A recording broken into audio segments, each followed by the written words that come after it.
ኣብ ማእከላይ ባሕሪ ኣብ ሓደገኛ ኩነታት ዝርከቡ ቆልዑን ደቂ ኣንስትዮን ዝርከብዎም ኤርትራውያንን ኢትዮጵያውያንን ስደተኛታት ህጹጽ ረድኤት ሓቲቶም እቶም ካብ ሊብያ ክሰግሩ ሓደጋ ምግልባጥ ጃልባ ዘጋጠሞም 32 ወጻእ መዓት ዝኾኑ ስደተኛታት ኣብቲ ኣብ ማእከል ባሕሪ ዝርከብ መደበር ጋዝዮም ተዓቂቦም ዘለዉ መላእ ዓለም ትርከቡ ሰማዕቲ ትግርኛ ኣሕዋትና ኣብዚ ንሕና ብጥምየትን መከራን ቁርን ንመውት ኣለና ክብሉ ብቪድዮ ኣብ ዝሰደድዎ መልእኽቲ ተማሕጺኖም በጃኹም ሓጉዙና ርድኡና ኣብ ዝተወሰነ ሰዓት እንተ ዘይተረድኢና ንሕና ክንመውቲና ፍሉጥዩ ክብል ድማ ሓደ ካብቶም ነቲ ቪድዮ ዝዘርግሑ ይስማዕ ኣብ ማእከላይ ባሕሪ ኣብ ሓደጋ ንዝወደቑ ስደተኛታት ኣብ መድሓን ዝተዋፈረ ሓደ ማሕበር ግብረ ሰናይ ኣብ ዘውፅኦ ሓበሬታ ሓደ ካብኦም ድሮ ሞይቱ ከም ዘሎን እቶም ንስክላ ካብ ሞት ዝደሓኑ እውን ብኹቱር ጥምየትን ቀዝሕን ተሰኒፎም ከም ዘለው ይጠቅስ እቲ ናይ ግብረ ሰናይ ትካል ኣብ መግለጺኡ ሓደ ካብኦም ድሮ ሞይቱሎ ዝበዝሑ ድማ ሓይሞም ኣለዉ ማይ ይኹን መግቢ የብሎምን ንህቦብላ ባሕሪ ዝተቃልዕዮም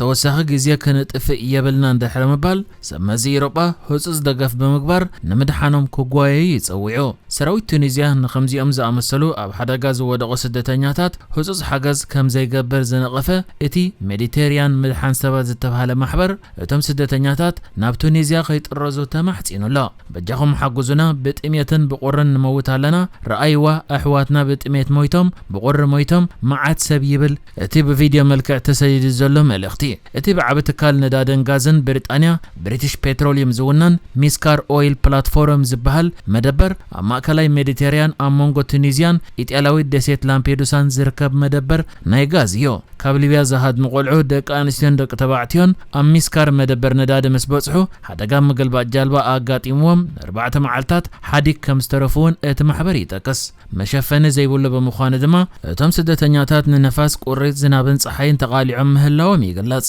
በሰንበትን ትመልሶኒን ሓንቲ ሲቪላዊት ነፋሪት ኣብ ልዕሊኦም እናዘንበየት ትካታተሎም ምንባራ ካሊእ ኣብ ምድሓን ስደተኛታት ዝተዋፈረ ሲ ዎች ኢንተርናሽናል ዝተባሃለ ማሕበር ሓቢርዮ እቲ ዘለዎ ቦታ ደገፍ ዝረኽብሉ ብዘይምዃኑ ሰብ መዚ ኢሮጳ ህጹጽ ደገፍ ክገብሩሎም ጻውዒት ኣቕሪቡ ኣብቲ ተዘርጊሑ ዘሎ ቪድዮ እቶም ስደተኛታት ኣብ ሓደ ጸቢብ ናይ ሬት ባይታ ተጸቃቂጦም ዘቂሶም ገሊኦም ብድኻም ዝተሰነፉ ይመስሉ ገሊኦም ድማ ኮፍ ኢሎም እዮም ዝረኣዩ ማዕበልን ባሕር ንፋስን ድማ ክዋናጨፍ ይስማዕ ካብ ሊብያ ካብ ንብጋስ 5 መዓልቲ ጌርና ኣለና ኣብ ባሕሪ 5 መዓልቲ ጌርና ሕጂ ጎማ ነፊስና ተገምጢልና ኣብቲ ኣብ መንጎ ቱኒዝያን ዓዲ ጥልያንን ዝርከብ ናይ ጋዝ ቦታ ኢና ዘለና ብምባል ሓደ መንእሰይ ኣብቲ ቪድዮ ይስማዕ ደቂ ኣንስትዮ ኣሓትና እውን ኣለዋ ብሕማም ሰዓል እውን ተታሒዘን ኣለዋ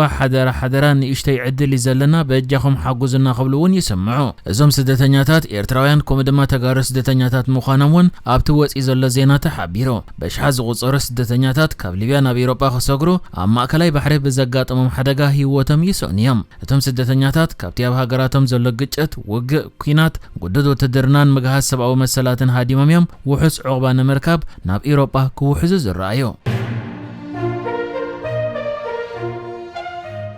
ኣብ ሱዳን ኣብ ማእከል እቲ ሃገር ወይ ኣብ ከባቢታት ካርቱም ብሰራዊት እቲ ሃገር ዝድፋእ ዘሎ ብጀነራል መሐመድ ሐምዳን ደግሎ ወይ ሕሜት ዝምራሕ ሓይልታት ቁልጡፍ ደገፍ ምስ ካልኦት ተቃዋምቲ ፖለቲካውያን ሓይልታት ሱዳን ብምሕባር መሰጋገሪ ሕገ መንግስቲ ሱዳን ከም ዝፈረመ ተገሊጹ እቶም ኪዳን ጥምረት ሱዳን ብዝብል ስያመ ኣብ ናይሮቢ ኣብ ቀረባ እዋን ዝተጋብኡ ሓይልታት ተመልሶን እዮም ነቲ ሓድሽ ቅዋም ፈሪሞምሉ ዘለዉ እቲ ሰነድ ኣብ ሱዳን ኣብ ጎንቲ ዓብዱልፈታሕ አልቡርሃን ዝመርሖ መንግስቲ ማንታ መንግስቲ ክህሉ ኣመን ኮይኑ ኣብቲ ሓይልታት ቁልጡፍ ደገፍ ተቋጻጺሮሞ ዘለው ከባቢታት ድማ ነቲ ዘሎ ናይ መንግስቲ ክፍተት ክመልእን ኣብ ክንዲ መንግስቲ ኮይኑ ውሳነታት ክሕልፍን እዩ መደብ ተታሒዙ ዘሎ ይኹን እምበር እዚ ብጎረባብቲ ሃገራት ተቃውሞ ገጢምዎ እዩ ኣብ ሱዳን ማንታ መንግስቲ ምፍጣር ከም ዘይተደግፍ ግብጺ ብዕሊ ዝሓበረት ኮይና ኤርትራ እውን ወላ ብዕሊ መግለጺ እንተዘየውፀት ድሕሪቲ ሚኒስተር ወጻኢ ጉዳያት ግብጺ በድር ዓብደልዓጢ ዝተገብረ ርክብ ኣብ ሱዳን ዘሎ መርገጺ ከም ዘይተቀየረ ዕላሁ ገይራያ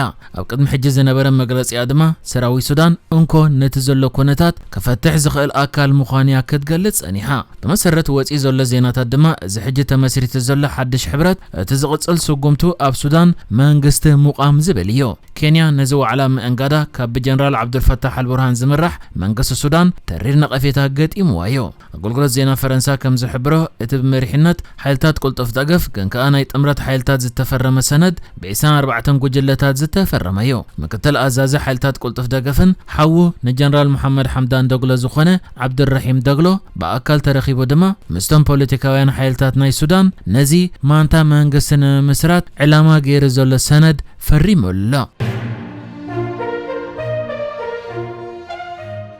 ኣብ ኢትዮጵያ በሰንከቲ ኣብ ዝተፈላለዩ ከባቢታት እቲ ሃገር ዝካየድ ዘሎ ውግእ ሕማም ዓሶ ከም ዝገደደ ተሓቢሩ ኣብ ክልል ኦሮሚያ ኣብ በበይኑ ቦታታት በሰንከቲ ዝካየድ ዘሎ ሓያል ውግእ ምቁራጽ ሓገዝን ተደማሚሩ ንለበዳ ሕማም ዓሶ የጋዶ ከም ዘሎ ንሰብ መዚ ጥዕና እቲ ክልል ብምጥቃስ ኣገልግሎት ዜና ፈረንሳ ሓቢሩ ወድብ ጥዕና ዓለም ጨንፈር ኢትዮጵያ ከም ዘመልክቶ ኣብ መንጎ ወርሒ ጥርን ጥቅምትን ናይ ዝሓለፈ ዓመት ጥራይ ኣስታት 7.3 ሚልዮን ዜጋታት ኢትዮጵያ ብሕማም ዓሶ ከም ዝተለኽፉ ካብኣቶም እቶም 4 ሚልዮን ኣብ ክልል ኦሮሚያ ጥራይ መንባሮም ዘመልከተ እቲ ዜና 157 ሞት እውን ከም ዝተመዝገበ ሓቢሩሎ መልከፍቲ ሕማም ዓሶ ካብቲ ቅድሚኡ ዝነበረ ዓመት ብ20 ሚእታዊት ምውሳኹ ዝገልጹ ሰብ መዚ ጥዕና ክልል ኦሮሚያ ስእነት መድሃኒትን ጎንፂ ዘብኣሶ ምትዕንቃፍ ኣገልግሎታትን መሊሱ ከም ዘግደዶ የመልክቱ ዓመተ 2024 ምናልባት ኣብ ታሪኽ ኢትዮጵያ ዝበዝሐ መልከፍቲ ዓሶ ዝተረኣየላ ዓመት ክትከውን ከም እትኽእል ዘመልከተ ዘይመንግስታዊ ትካል ዶብ ኣልቦ ሓካይም ሕጂ ምስ ምቁራጽ ሓገዛት ትካል ተራድኦ ልምዓት ኣሜሪካ ወይ USAID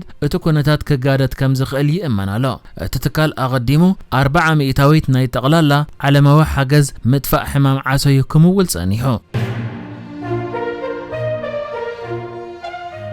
ኣብ ሃገረ ኣልጄርያ ንህዝቢ እቲ ሃገር በዘሰንበደ ኣገባብ ኣብ ስጢፍ እትበሃል ከተማ ሓደ ስጋ ዝሸይጥ ትካል ንናይ ኣእዱግ ስጋ ከም ቀይሕ ስጋ ናይ ከብቲ ንኽሸጦ ቀሪብዎ እንከሎ ኣብ ትሕቲ ቁፅር ሰብ መዚ ፀጥታ እቲ ሃገር ይኣትዩ እቲ ፍጻመ ኣብ ስጢፍ እትበሃል ናይ ኣልጄርያ ከተማ ኣጋጢሙ ዘሎ ኮይኑ ሰብ መዚ ፀጥታ ኣብቲ ስጋ ዝሽየጠሉ ቦታ ምስ መፁ ኸኣ 20 ተሓሪዶም ከም ቀይሕ ስጋ ስግኦም ክሽየጥ ዝተዳለወ የእዱግ ከም ዝረኸቡ ተገሊጹ ዘሎ መሰረት ወፂ ዘሎ ዜና ድማ ሓደ ዘይሕጋዊ ስጋ ዝሕረዝ ዘሎ ቦታ ከም ዘሎ ሰብ መዚ ፀጥታ ሃገር ሓበሬታ ምስ መጾም ኣብ ትሕቲ ቁፅር ንምእታው ከም ዝተዋፈሩን እቶም ኣብዚ እንዳ ስጋ ዝሰርሑ ኣብ ትሕቲ ቀይዲ ኣትዮም ዘለዉ ውልቀ ሰባት ድማ ስጋ ኣብ ወርሒ ረመዳን ዘለዎ ጠለብ ኣብ ግምት እትዮም መኽሰብ ንምኽዕባት ነፍሲ ተግባር ከም ዝፈጸሙ ተገሊጹ መዚ ፍጻመ ብዝተሓዝ ኣብዚ እዋን 3 ክሱሳት ኣብ ትሕቲ ቀይዲ ኣትዮም ዘለዉ ኮይኖም ሓደ ካብኦም ድማ ኣብታ ስጢፍ እትበሃል ከተማ ኣብ ንግዲ መሸጣ ስጋ ሓደ ካብቶም ፍሉጣት ነጋዶ ምዃኑ ተሓቢሩ እዞም ሕጃብ ትሕቲ ቀይዲ ኣትዮም ዘለዉ ሓራዶ እዚ ተታሒዞምሉ ዘለዉ ጉዳይ መሻጥ ስጋ ኣድጊ ንመጀመርታ እዋን ድዮም ዝፍጽምዎ ዘለዉ ወይስ ቅድሚ ሕጂ ከይተታሕዞን ከለዎ ስጋ ኣድጊ ሸይጠምዮም ዝተፈልጠ ነገር የለን ህዝቢ እታ ከተማ ግን ኣብ ከቢድ ሻቅሎት ኣትዩ ከም ዘሎ ማዕከናት ዜና ተሃገር ጸብጺበን ኣለዋ